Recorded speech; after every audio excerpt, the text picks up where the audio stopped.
산채는 매 준비가 됐다면 부르게 yeah. 다 녀석들과는 다르게 내 스타일로 Radio Chat. O čemu ti pričaš? A nisi čula? Reci mi, Nova emisija na radiju Gorski Kotar. a o čemu je sada riječ? Neću ti reći. Ah, Ništa, to će biti lom. kaos, kažem ti. Svake druge subote u 10:30. Radio Chat.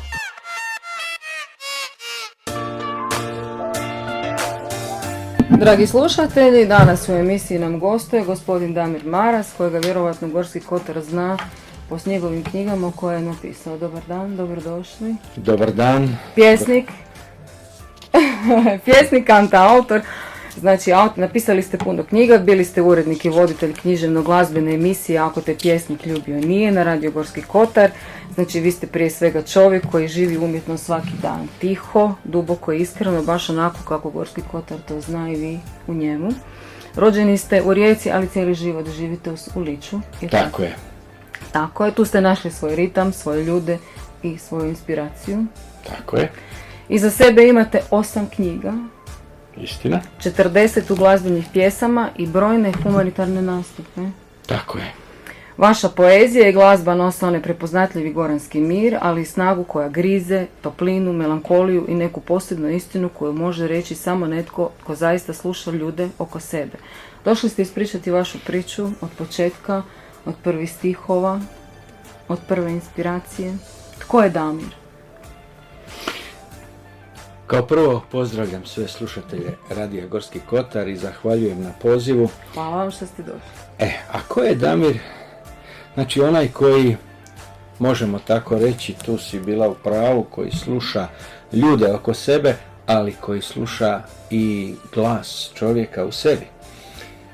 Jer da bi čovjek uspio u životu mora slušati sebe, mora ispravljati sebe, mora tražiti svoje greške, ispravljati ih kako bi bio bolji i na bolji i drugačiji način nastavio životni put sa više uspjeha i sa više mudrosti. Vaša biografija, recite mi jesam nešto propustila, sigurno sam da je puno više činjenica nego što sam ih ja ovdje nabrojala. Da, ima, ja ću sad samo ukratko reći. Znači, bio sam idejni pokretač radio emisije o kulturi i književnosti na Radio Gorski Kotar, ovdje u Delnicama, te jedan od njenih urednika i voditelja, a ta emisija se nastavlja i dalje. Počeli smo od nedavno ponovo s tim emisijama i napravio sam svoj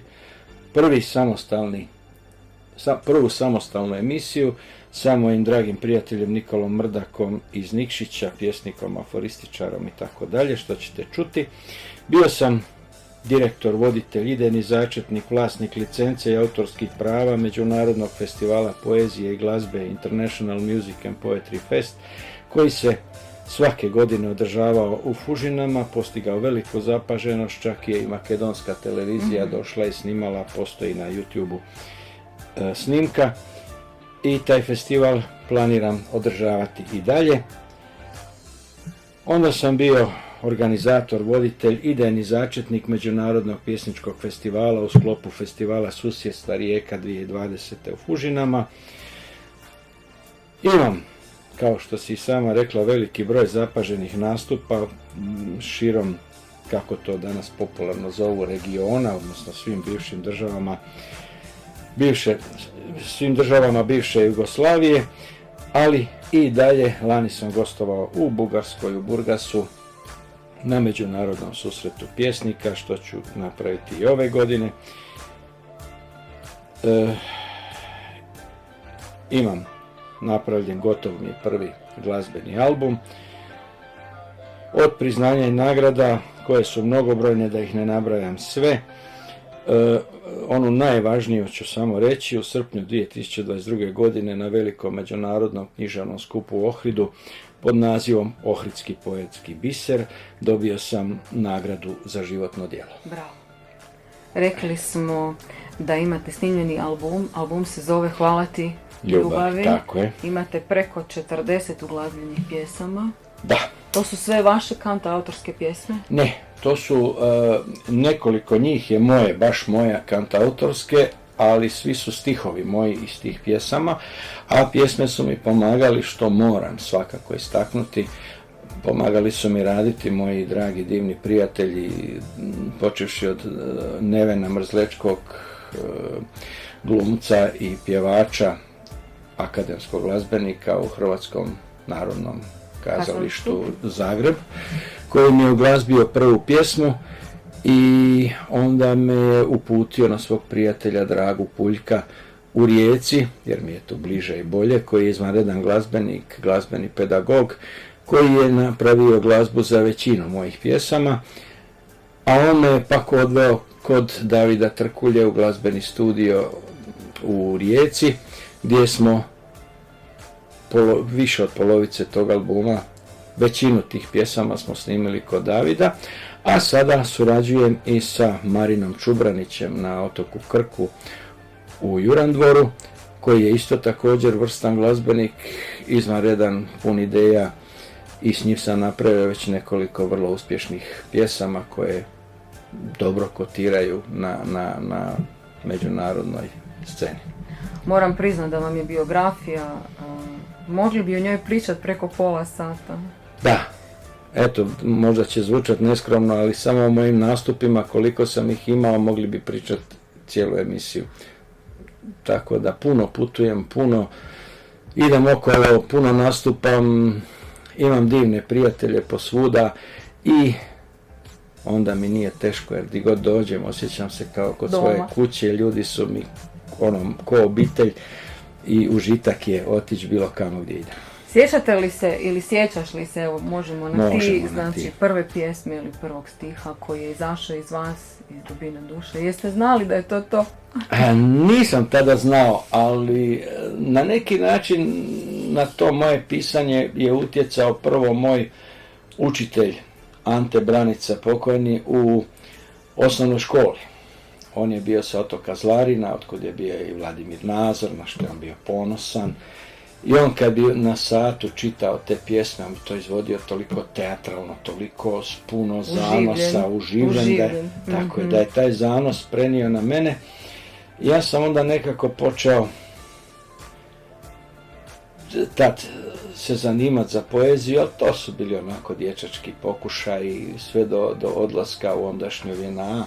Kad sam počeo malo ozbiljnije raditi, ali sam onda i proučavao puno knjiga i bio sam prvo u Somboru pa u Prištini. Tamo smo imali bogatu biblioteku o svemu i svačemu, puno sam čitao, puno sam naučio i to je bila jedna prekretnica u mom životu da počnem pisati kvalitetnije. Inspiracija dolazi iz svakodnevnog života. Tako je, iz svakodnevnog života i sve ono što čujem, doživim, osjetim, pretvorim u stih, nekad češće, nekad malo manje, ovisno o tome kako mi dođe da napišem. Koja je najljepša, recimo, jedna od vaših, ili najljepši stih neki koji ste napisali, na koji ste ponosni, koji vas je onako baš dirno i koji vam svaki puta kad vas neko pita vezano za pisanje, podsjeća na nešto u životu? Neka posebna posebna pjesma. Ili recimo, nota. Pjesma Adam i Eva koja je omiljena. Evo možete. Malo je dugačka, dugačka. Pa ne bi je sad ali može i ček, naći ovdje. Skraćeni tekst. Ovdje jednu drugu koja je prva ozbiljnija pjesma koju sam napisao, samo da je sad nađem. Treba se snaći u moru pjesama koje ste napisali. Znam. Znate svaku napamet ili vam... Ne znam. Ali vas podsjećaju, jel da, znači neki događaj se zna dogoditi, onda vas podsjećaju. Da, ali kad mi čitaju pjesme, svaku znam točno u slovo. Kad je pogriješe, kad je ne. Ne znam je napamet, ali kad je čitaju, točno znam kad je dobro pročitano, a kad je nešto promašeno u tekstu. To radim bez greške sa svakom pjesmom. Teško je odrediti koja je najbolja, jer te pjesme su isto kao tvoja djeca. I onda svih nekako jednako voliš, ali recimo ove se sjećam, ove sam napisao davnih 80. godina u samaškom hotelu Vulkana, ondašnje firme Vulkan. Tamo sam živio s jednim prijateljem, glazbenikom, koji je isto na neki način utjecao na moj put. I tad sam napisao ovu pjesmu koja je bila prva ozbiljnija pjesma Evo, koju sam možete ju napisao. pročitati da je čuju naši slušatelji. S tobom sam se osjećao lijepo, kao labud što jedanput ljubi. Srce moje još te ludo voli, a dijeli nas rastanak grubi. Srca moga više nema, mlin života polako ga mrvi. Mnogo je bola, a premalo krvi, ko u žene kojoj bijah prvi. Tek učinih nekoliko koraka, u svjetlo sam došao iz mraka. Gdje je miris polja i vrbaka, rosnog cvijeća iz našeg sokaka? Ne mogu se opet vratiti u tišinu rodnog polja i mirisnog cvijeća. Zla vremena nikako da minu, a sa tobom otišla je sreća. Avra, pjesma je duboka. Da, Duboka. prva ozbiljna pjesma koju sam napisao, s kojom sam bio baš u potpunosti zadovoljan i taj moj cimer, nazovimo ga, bili smo u istoj sobi, je bio oduševljen. Tako da sam počeo. Znači, 8 knjiga je iza vas. To su, 8 knjiga. tako je. To su manje više, sad ćemo malo o svakoj, ćete nešto reći. Da. Imate jedno, evo, ispred sebe, vi koji slušate, evo, ova knjiga koju imate ispred To je sebe. 10 zapovjedi srca. 10 zapovjedi srca, ovo je najnovija knjiga koja je izašla, je tako? Ili je bila, ili imate još nešto ispred? Ne, to je najnovija knjiga, ta je vrlo zanimljiva sama po sebi, jer nastala je u Crnoj Gori. U Crnoj Gori. Tu sam član književnog društva Nekazano iz Crne Gore, član sam mnogih književnih društava, ali ovo je međunarodno društvo sa vrlo poznato, vrlo elitno društvo, tako da tu je moj prijatelj Labud Lončar koji mi je voditelj tog društva, koji mi je predložio da napravimo tu knjigu kod njega i kao što vidiš, ova je knjiga vrlo elegantno napravljena, tvrdi uvez i tako dalje. Ja sam oduševljeno pristao jer cijena ove knjige je daleko jeftinija od najgore napravljene knjige kod nas. Tako da ta knjiga je došla u vrijeme korone. I trebali smo u dvorcu kralja Nikole u baru napraviti promociju i taman sat vremena prije promocije Labud, tako mu je ime, je dobio poruku od ministarstva da se svi nastupi zabranjuju. Tako da nismo tada napravili tu promociju, a ja je nisam mogao prevesti doma jer je sve bilo zatvoreno, blokirano i ta knjiga je 2 godine ležala u skladištu jednome u Crnoj Gori dok nije prošlo vrijeme korone da je mogu dovesti doma i sad, evo, knjiga je tu. Radio sam promociju u Crikvenici, to je moj prijatelj Denis Beganović organizirao, on je predstavnik bošnjačke nacionalne manjine za Crikvenicu. Inače surađujem i sa nacionalnim manjinama u Hrvatskoj, pogotovo sa bošnjačkom i makedonskom, s njima sam ko u svojoj kući i oni sa mnom, tako da imamo krasno druženje, krasnu suradnju, vrlo se dobro nadopunjujemo. Evo sad sam bio isto u Zagrebu, Ljubljani na promociji knjige jedne njihove spisateljice, tako da stvarno imam ispunjen raspored do zadnje minute. Vjerujem. Hoćemo nešto čuti iz knjige, možete nam nešto... Iz knjige? Da. Evo, ovih 10 zapovjedi srca. Ima i 10, pa je malo Jednu lijepu da nas dirne. Ovo je pjesma više onako ljubavno duhovnog karaktera, ali evo jedna koja je meni draga, balada o pjesniku. Na moj put kao pjesnika, na moje stvaranje je uticao i jedan bribirski pjesnik, tamo sam nekad živio u mom prvom braku. Joža Ugrin, zvali smo ga Pukovnik. Bio mi je susjed preko puta, bio je baš tipičan primjer boema baš onaj teški boemčina. I Pamtljiv. Tako je. I onda bi ja došao k njemu, tamo smo bili preko puta i uvijek bi imao onu pisaću mašinu staru sa papirom, tako je, ono što se tipkalo. Tako je, on još surađivao sa Matom Balotom, Dragom Žerveom, sa svim velikim pjesnicima onog vremena i onda sam nekako gledajući njega napisao ovu pjesmu, jer smatram, imam čak i uglazbljenu jednu pjesmu o njemu. Smatrao sam da je nepravedno zapostavljen, jer su ga ljudi ismijavali baš zbog tog njegovog boemskog života. Nisu shvaćali njegov način i onda bi čovjek napravio jako puno za bribirske maškare, za kulturu u Bribiru. Njegov je čak natpis na jednom mjestu na raskršću u Bribiru prema Grižanama i Crikvenici, to uvijek se sjetim, kaže: počivajte svi u miru, ko napredak u Bribiru.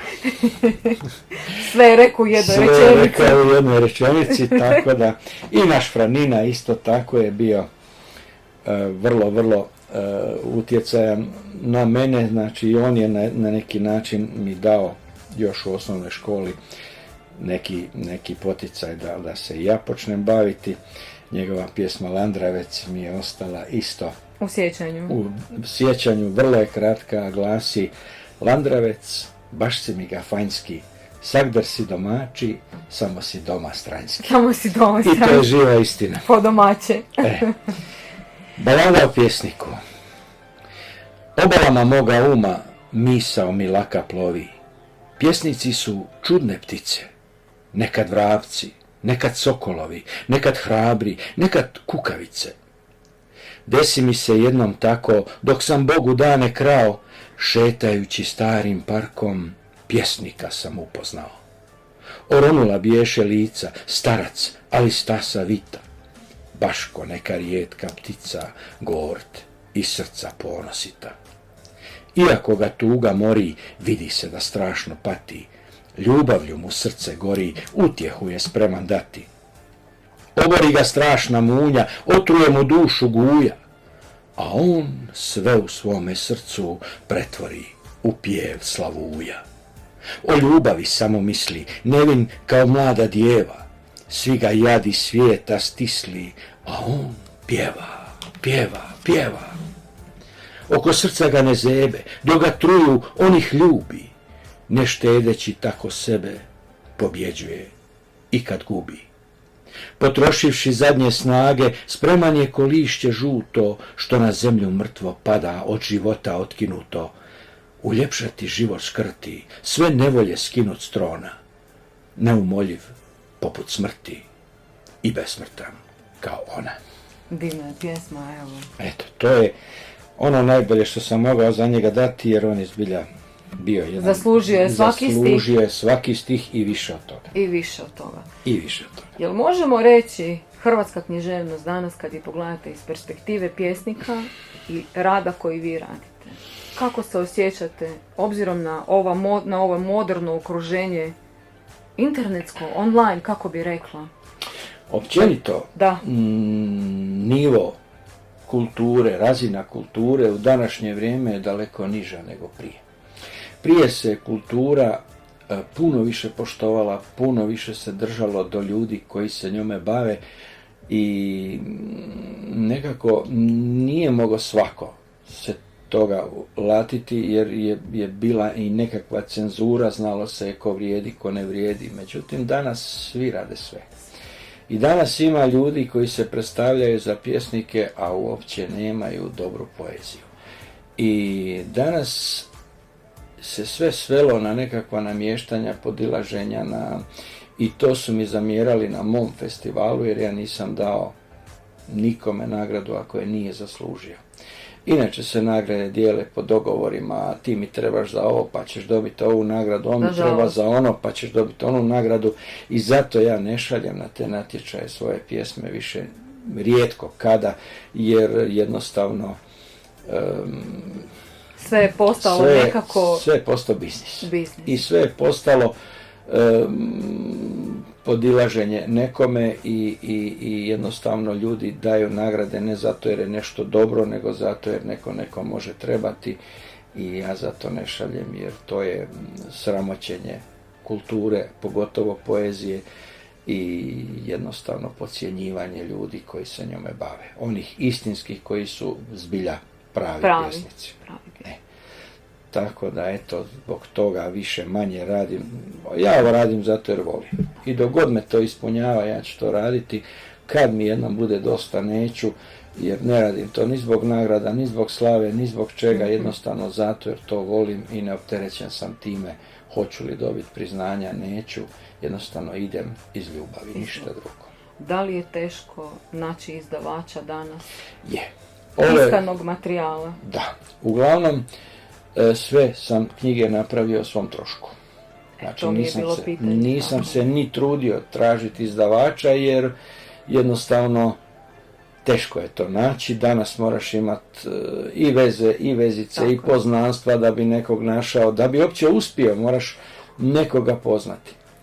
I jedino što me još oduševljava, što više idem prema istoku, to sam više oduševljen jer tamo ipak ljudi cijene kvalitetu, a ne, još uvijek nema toliko tog podilaženja, tog marketinga, tog nepotizma i ne znam čega, gdje moraš imati nekog da bi postigao nešto. Da promovira i da stavi na prvu stranu. Tako da sam puno nastupao i zovu me i dan danas i na televiziji Sunce u Skoplju, u Beogradu na Kopernikus televiziji svake godine snimam novogodišnji božićni program sa svojim pjesmama, nastupam tamo. Ljudi. Prepoznaju i zovu, znači ne zato što ja nekoga znam, nego zato što prepoznaju vrijednost onoga što radi.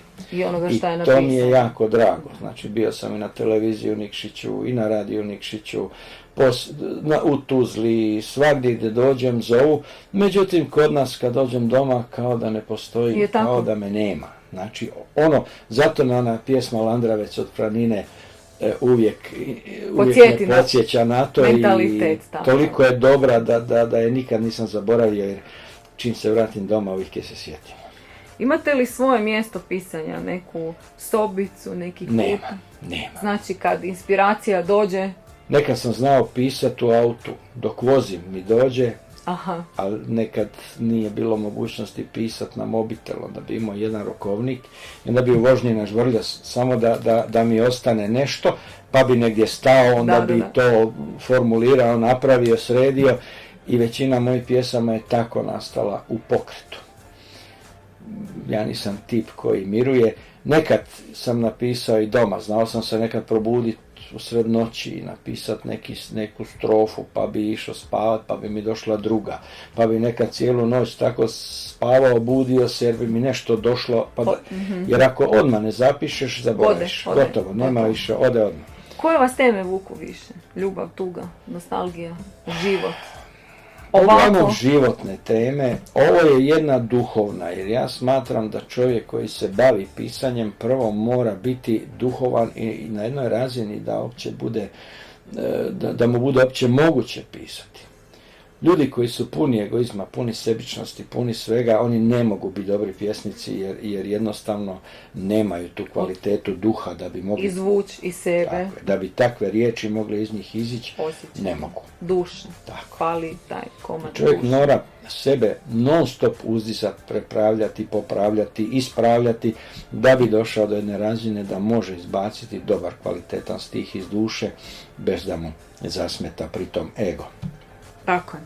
Što je najvažnije da čitatelj koji čita po vama, koji čita, da osjeti emociju iz vaše pjesme? Znači, što želite da osjeti kad pročitate pjesmu? Tu sam objašnjavao mnogima, a sad ću reći javno, otkrio sam tu tajnu. Da bi neko osjetio emociju iz te pjesme, prvo je moraš napisati sa emocijom.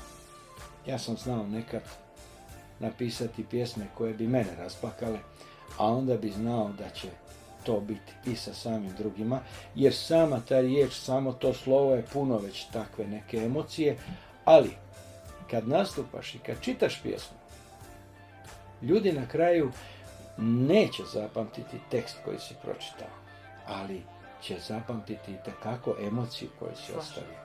I ta emocija koju oni nose sa sobom, to je ključ uspjeha. I ako ti ne znaš tu emociju dati, nisi napravio ništa. Ljudi neka dođu na pozornicu samo da se dočepaju tog mikrofona i taj mikrofon kao da im je hipnotizira, onda se ne daju skinuti pa čitaju neke litanije samo da što duže ostanu, a ne shvaćaju koliko su dosadni dok to rade. Da ljudi zapravo krenu razmišljati o nekim drugim stvarima dok oni čitaju. A ima ljudi koji pročitaju 2-3 stiha, a ostave dojam za dugo godina, da se naježiš, da se smrzneš kad ih čuješ. Slažem se. Sad ćemo malo o vašim knjigama. Prva knjiga koju ste napisali, Bogozov. Bogozov, tako je. To je knjiga davne, 92. još u ono ratno vrijeme. Tu mi je pomogao gospodin Željko Vivoda, koji je onda bio generalni direktor Riječke luke, i ta knjiga je nastala u njegovom sponzorstvu i Riječka luka je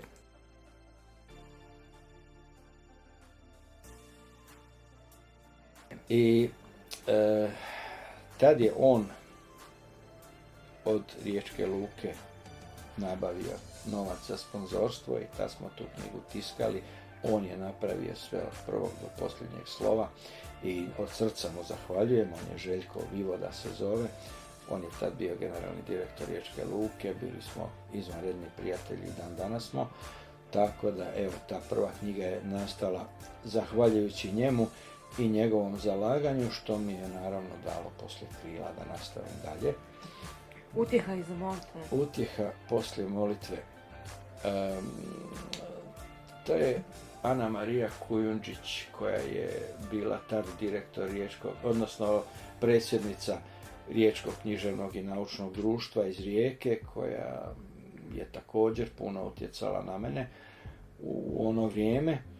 I ona mi je pomogla malo te pjesme lektorirati, prepraviti, ispraviti, poboljšati, gdje sam naučio mnoge tajne tog, nazovimo to tako, zanata. I ta knjiga je izašla zahvaljujući njoj, isto, ali sve ostale knjige su u mojoj nakladi. I tu sam, isto ta knjiga je prilično uspješna. Sve te knjige sam razdijelio, ostalo je svega po par primjeraka meni za uspomenu. A Moć ljubavi je psihološko-duhovni esej koji sam napisao 2000. godine. Knjiga od 60 i nešto, skoro 70 stranica, nastala je u mjesec dana u jednom dahu. Znači, sva inspiracija je izašla. Sva inspiracija, i to je jednostavno nešto... Ko da je neko drugi pisao umjesto vas. Tako je, ko da sam dobijao neka uputstva iznutra. Aha. I riječi su same tekle, ja sam ih samo zapisivao i još sam to pisao na pisaći stroj, onaj ručni, pa sam to dao u Crikvenici izdavaču, jednome koji mi je baš sve odradio kasnije posao. To je knjiga psihološko-duhovni esej koji govori upravo o tome kako čovjek može duhovno rasti. U ono vrijeme su ljudi masovno bježali u Indiju u nadi da će tamo s nekim duhovnim učiteljem i tako dalje pronaći ono što traže, a ja sam tom knjigom htio dokazati da ljudi ne moraju ići nikamo. Jer sve ono što nose i što žele ispraviti i s čim imaju problem nose u sebi. I ti možeš pobjeći na Mars, ispraviti nećeš ništa ako nisi zaronio u sebe. I znači ne moraju ići dalje od svoje sobe ili gdje jesu da bi mogli pomoći sami sebi i da bi sebe doveli u više stanje svijesti. Slažem se. To sam htio i tu sam naveo mnoge citate iz Biblije, jer su nekad u ono vrijeme je Biblija baš bila jako podcijenjena, a onda sam tu na neki način napravio usporedbe sa raznim drugim duhovnim veličinama, tako je, psihološko-duhovni, pa sam uspoređivao neke izreke mudraca iz Indije sa Biblijom, s onim, u želji da dokažem da u Bibliji ista ta mudrost piše, samo malo skrivena i treba dobro razmisliti o onome što se čita, jer Biblija je, da bi se shvatila, treba znati metafore, treba znati i razumjeti tu rečenicu Tumačit. u prenesenom značenju. Da, tumačiti. Jer svaka ta rečenica je napravljena u obliku neke poslovice koju, da bi se je shvatilo, treba imati neko duhovno iskustvo da bi se moglo...